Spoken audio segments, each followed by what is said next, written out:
Assalamualaikum warahmatullahi wabarakatuh. Perkenalkan, nama saya Mizaratul Fadia dari Pendidikan Sejarah. NIM saya 06041181. Di sini saya mengambil video untuk memenuhi tugas UAS, yaitu ulangan akhir semester dari mata kuliah Pendidikan Kewarganegaraan yang diampu oleh Ibu Dr. L.E. Retno Susanti M.Hum. Selamat malam, Ibu. Di sini saya akan menjawab pertanyaan yang telah diberikan oleh Ibu mengenai yang pertama ada karakteristik warga negara yang baik. Di sini saya akan menjelaskan bagaimana atau apa saja sih yang kriteria atau karakteristik dari warga negara yang baik. Yang pertama itu warga negara yang baik itu memiliki rasa hormat dan tanggung jawab yang tinggi. Kenapa bisa katakan demikian? Karena yang pertama, jikalau sesama warga negara itu memiliki rasa hormat yang baik, maka akan terbentuklah sesuatu atau hubungan yang baik juga. Jadi misalkan satu contoh kita buatkan, misalkan Pak Mamat itu misalkan agamanya Kristen, sedangkan Bu Sani itu ialah agamanya Islam. Walaupun mereka berbeda agama, tetapi mereka tuh tetap saling tolong menolong antar tetangga. Karena mereka juga bertetangga, berarti saling menghormati satu sama lain. Bertanggung jawab di sini ketika ada kalau misalkan kita ambil contoh Pak Mamat tadi, kalau misalkan Pak Mamat bekerja dan dia diberikan amandat untuk menjadi manajer, maka dia harus mempunyai tanggung jawab untuk pekerjaan itu tersebut. Lalu yang kedua yang saya akan bawa di sini yaitu bersikap kritis. Bersikap kritis di sini bukan seseolah untuk mengatakan bahwa itu salah, namun bersikap kritis di sini lebih kepada menganalisis lagi atau mengolah lagi apa yang telah dibicarakan oleh orang lain begitu. Jadi bersikap kritis di sini tidak salah, lebih baik kalau menurut saya sendiri begitu. Lalu yang ketiga ada bersifat terbuka, yang mana sifat terbuka sendiri itu kalau bisa dibilang itu sangat baik, yang mana keterbukaan kepada sesuatu yang baru itu kalau bisa dibilang kalau katanya tuh orang Indonesia itu ramah. Karena kenapa dikatakan demikian? Karena orang Indonesia itu terbuka sifatnya. Namun di satu sisi lain juga di sifat terbuka itu sendiri, kita sebagai warga negara yang baik juga harus dapat menyaring atau memfilter yang mana yang baik untuk kita dan mana yang dampak negatifnya untuk kita juga. Maka kita akan mengatasi yang mana dampak negatif dan dampak positif dari sifat terbuka itu sendiri. Lalu yang keempat, saya mengambil poin untuk menghargai pendapat orang lain. Di sini sangat penting ya. Contoh saja, kalau misalkan saya sebagai mahasiswa dengan mahasiswa lain berbeda pendapat, setidaknya kami harus saling menghormati satu sama lain begitu, bukan? Jadi kalau misalkan pendapat saya mengenai radikal itu seperti ini, bersikap negatif, lebih kepada negatif begitu, namun pada mahasiswa lain berkata demikian, kalau itu tuh radikal tuh bersikap yang positif begitu, bukan? Maka kami berdua harus saling menghargai pendapat masing-masing begitu. Pendapat beliau begini, ya pendapat saya juga begitu. Lalu yang ke poin kelima, saya mengambil jujur. Yang mana demikian karena sebagaimana kita ketahui juga, kalau misalkan bekerja juga pasti pemimpin mau karyawan yang jujur, yang ulet gitu kan, yang bertanggung jawab. Nah, jujur di sini kita sebagai manusia harus jujur. Enggak harus jujur kepada orang lain juga, tapi harus jujur kepada diri sendiri dulu terlebih dahulu. Kita harus jujur kepada diri sendiri begitu. Jujur kepada orang tua, jujur kepada saudara. Jadi kalau misalkan di lingkungan sekitar kita yang terdekat aja kita sudah jujur, maka kedepannya di lingkungan sekolah, lingkungan rumah, maka itu semua akan mengikut begitu. Jadi bisa dikatakan demikian karena suatu diri yang baik itu maka akan baik juga untuk lingkungannya begitu. Lingkungan baik juga akan menghasilkan yang baik begitu. Karena faktor lingkungan itu emang sangat penting gitu. Lalu yang kedua di sini saya diminta untuk menjelaskan identitas nasional. Identitas nasional itu menurut saya sendiri merupakan ciri khas suatu bangsa. Kenapa bisa dikatakan demikian? Karena identitas nasional sendiri itu menurut saya ciri khas yang tidak dimiliki oleh budaya lain atau bangsa lain begitu. Misalkan saja Indonesia gitu. Indonesia sendiri memiliki banyak sekali budaya begitu, bukan suku bangsa, pokoknya agama juga banyak begitu. Mereka itu tidak apa, tidak saling curiga atau gimana, karena Indonesia juga memegang yang namanya prinsip Bhinneka Tunggal Ika, walaupun berbeda-beda tetapi tetap satu jua. Yang mana di sini walaupun kami banyak ciri khas atau budaya kami banyak, namun kami juga di satu sisi lain tuh saling menghargai satu sama lain. Kalau misalkan budaya dari orang Bataknya begini, ya budaya orang Palembang begini, kami satu sama lain menghargai begitu. Jadi identitas nasional itu sendiri bisa dikatakan suatu ciri khas yang beda daripada yang lain begitu.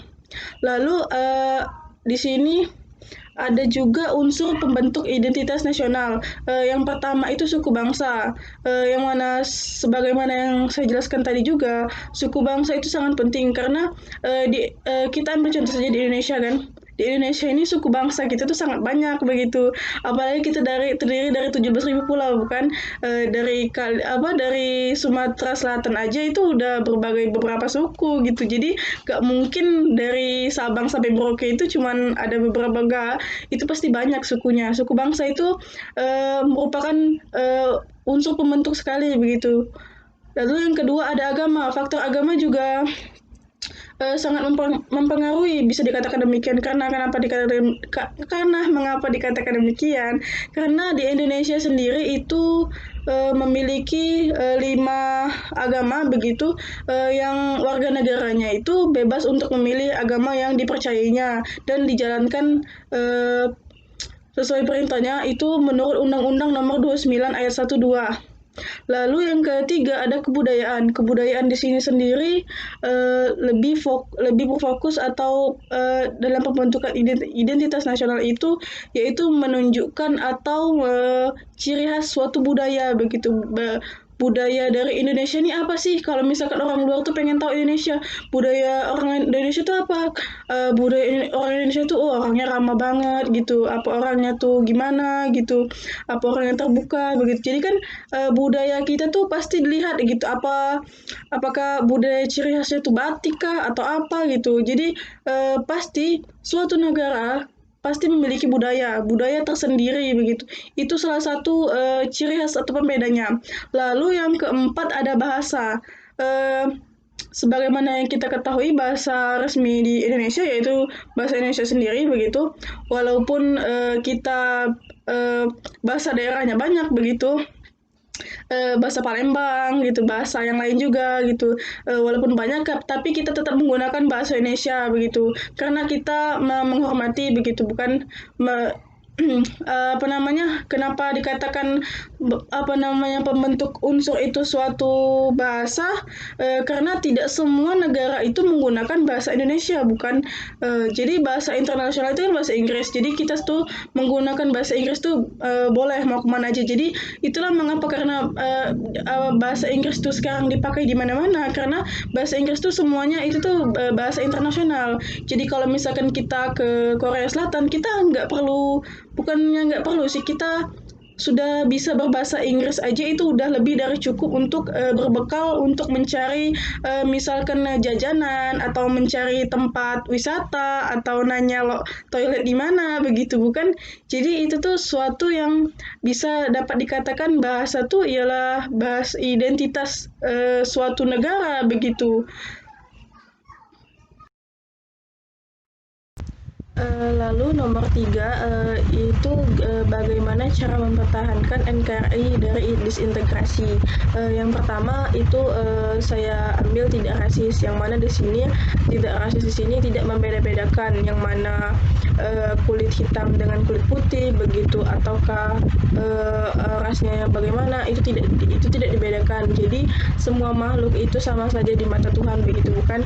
Jadi yang mana yang seperti itu tuh tidak lagi kalau bisa tidak lagi begitu, kalau bisa itu sudah diajarkan pada anak didik kalau bisa sejak SD, untuk tidak lagi untuk melakukan tindakan rasis seperti itu, yang mana itu tuh yang pertama juga itu bisa menyakiti hati orang tersebut begitu, bukan?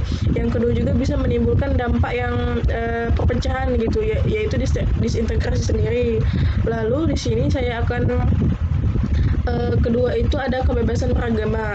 Sudah saya katakan juga kalau misalkan di setiap negara itu pasti memiliki suku yang banyak dan agama yang banyak juga. Jadi di sini agama itu banyak dan setiap warga negaranya itu bebas untuk memilih agamanya. Jadi nggak ditentuin gitu. Jadi oh kamu harus masuk agama ini, enggak. Jadi mereka itu memiliki kebebasan untuk memilih agama, entahkah itu Islam, Kristen, sesuai dengan kepercayaannya dan dijalankan sampai akhir hayatnya. Kalau misalkan memang mau pindah ya itu tergantung lagi pada individu yang masing-masing gitu kan. Lalu yang ketiga itu adil. Kenapa adil itu tuh kalau bisa dibilang itu sekarang tuh susah mungkin menemukannya dalam pemerintahan. Namun sikap adil itu terus dituntut begitu. Kenapa saya katakan demikian juga? Karena dituntut itu teh lebih dituntut dalam hal ini nih, pemerintah tuh harus adil. Kalau kalau misalkan bahan pangan misalkan dapat bantuan dari misalkan kita bencana mengalami seperti di Sulawesi Maluku yang kemarin, bencana alam kemarin, ada bantuan dari misalkan dari negara tetangga Malaysia.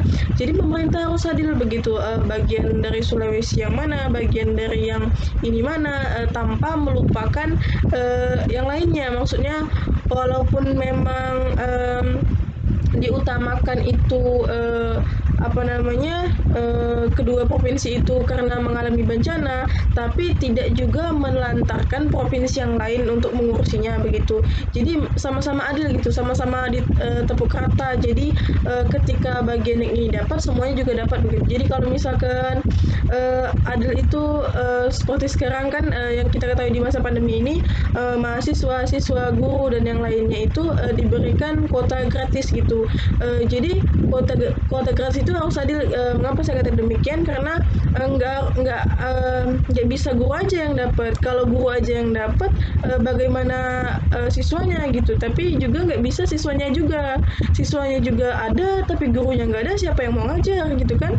Terus kalau misalkan untuk pihak sekolah saja, lalu bagaimana untuk siswanya juga? Jadi serba salah. Jadi kalau misalkan harus adil itu teh, siswa dapat, guru dapat, jadi semuanya tuh sama-sama belajar gitu. Maksudnya tuh gurunya mengajar dan siswanya juga belajar.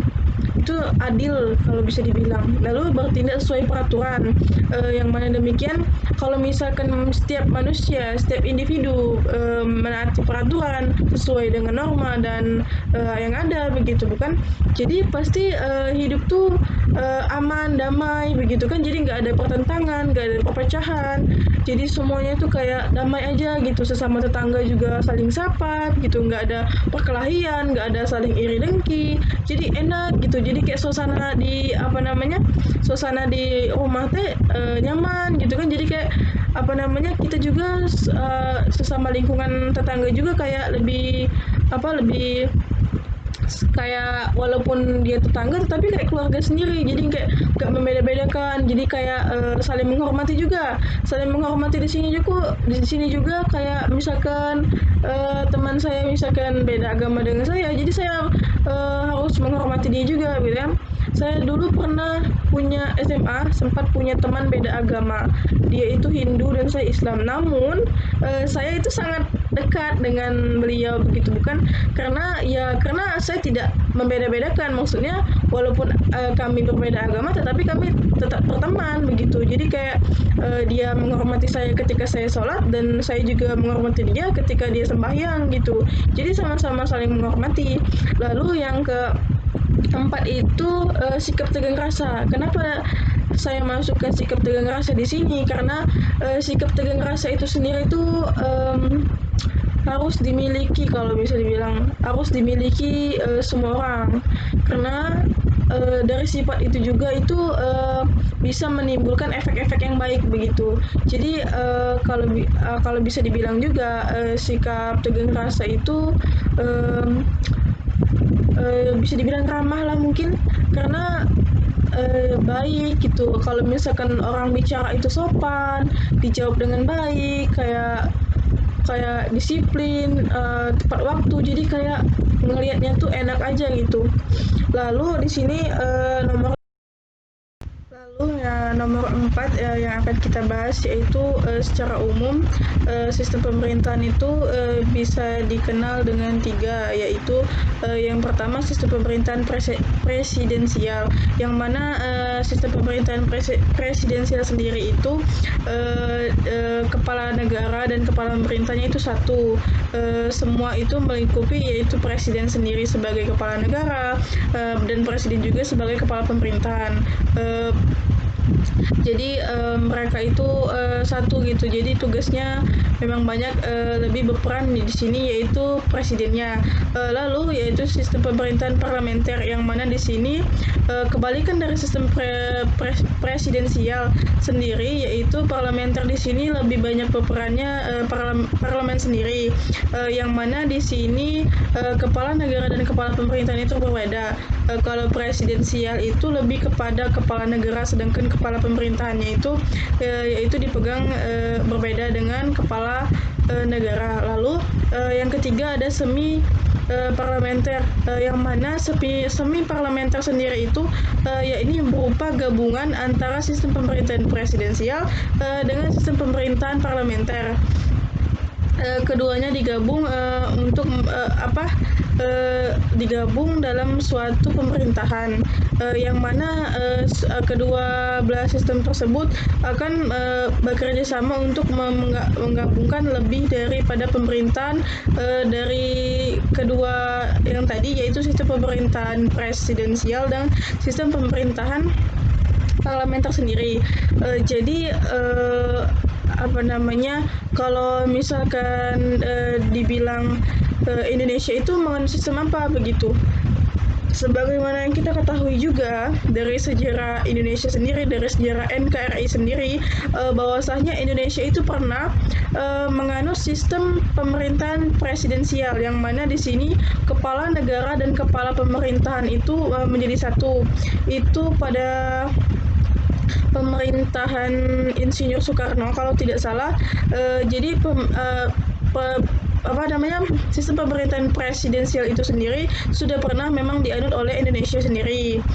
Mengapa demikian? Karena pada saat itu kekuasaan atau pemimpin itu, karena Indonesia juga baru merdeka kalau bisa demikian pada saat itu juga. Jadi lebih kepada alasannya itu rakyat menganggap bahwasanya pemimpin itu apapun yang dikatakan pemimpin ialah jalan yang terbaik untuk masyarakat semua begitu.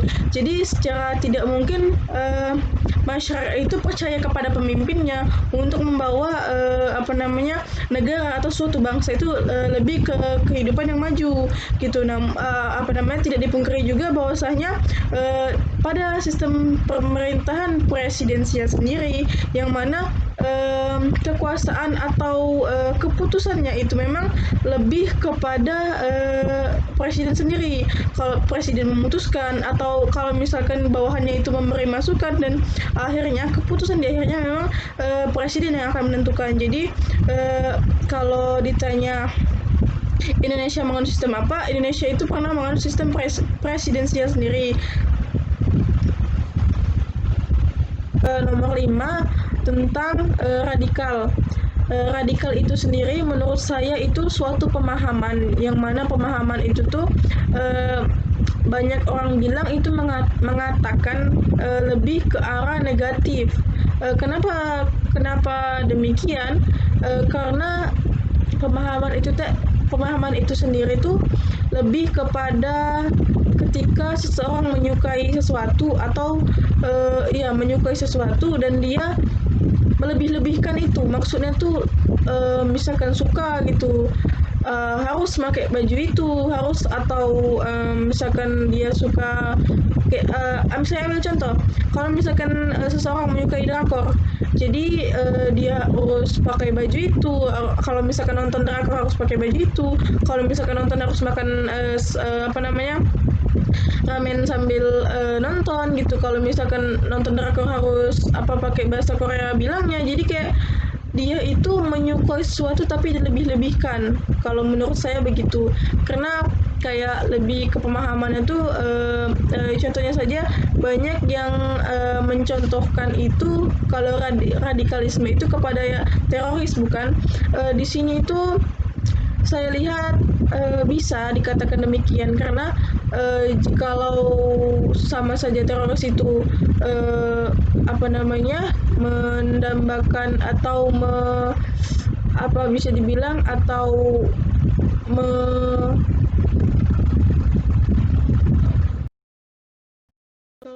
apa namanya, teroris itu meyakini suatu paham, misalkan gitu, paham itu dia tuh berlebihan, maksudnya kayak biasanya membela mati-matian begitu, bukan. Jadi itu tidak baik kalau menurut saya, karena dalam agama kita juga diajarkan begitu bahwa menyukai sesuatu yang berlebihan itu tidak baik, bukan. Itu tidak sesuai dengan ajaran Nabi kita gitu.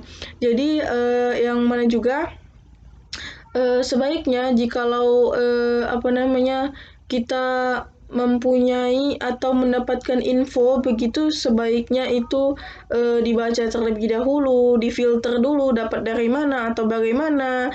Karena jikalau kita menyukai sesuatu juga pasti ada alasan, bukan? Jadi alasannya apa gitu. Jadi tidak berlebihan juga. Maksudnya kayak sewajarnya aja gitu. Kalau misalkan menyukai drakor ya, oh ya udah, cukup tahu suka nonton ya udah gitu, nggak perlu yang sefanatik itu begitu. Jadi kayak radikal tuh lebih kepada itu, kayak pemahaman yang menurut saya dilebih-lebihkan begitu.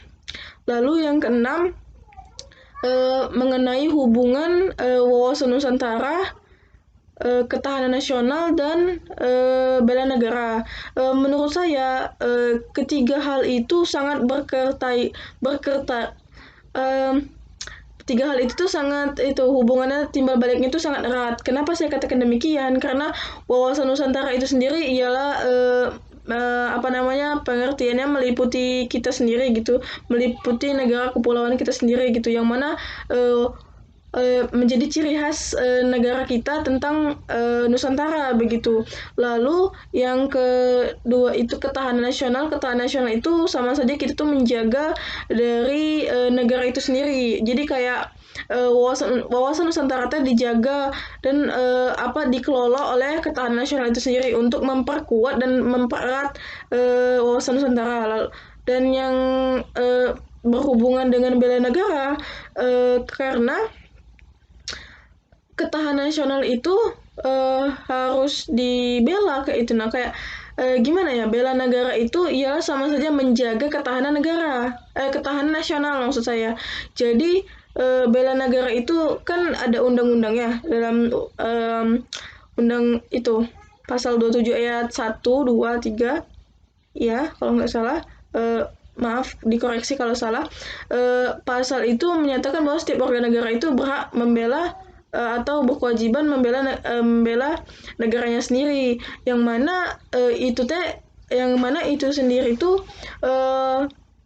menjaga ketahanan negara sendiri kan. Maksudnya tuh kayak berarti kalau misalkan kita negara Indonesia, kita berhak untuk menjaga keamanannya, menjaga ketahanan nasionalnya, menjaga negara kita tetap damai, utuh, dan begitu. Dan yang mana lagi juga negara kita tuh ya negara wawasan Nusantara, yang mana Nusantaranya tuh sangat kental begitu. Mungkin Itu saja, hubungan yang sangat erat menurut saya kalau bisa dibilang, dan maaf jikalau banyak salah, dan maaf juga jikalau, ada pasal-pasal atau penyebutan yang salah yang saya ucapkan. Saya mohon maaf dan saya mohon ampun kepada Allah Subhanahu wa taala. Saya akhiri. Wassalamualaikum warahmatullahi wabarakatuh.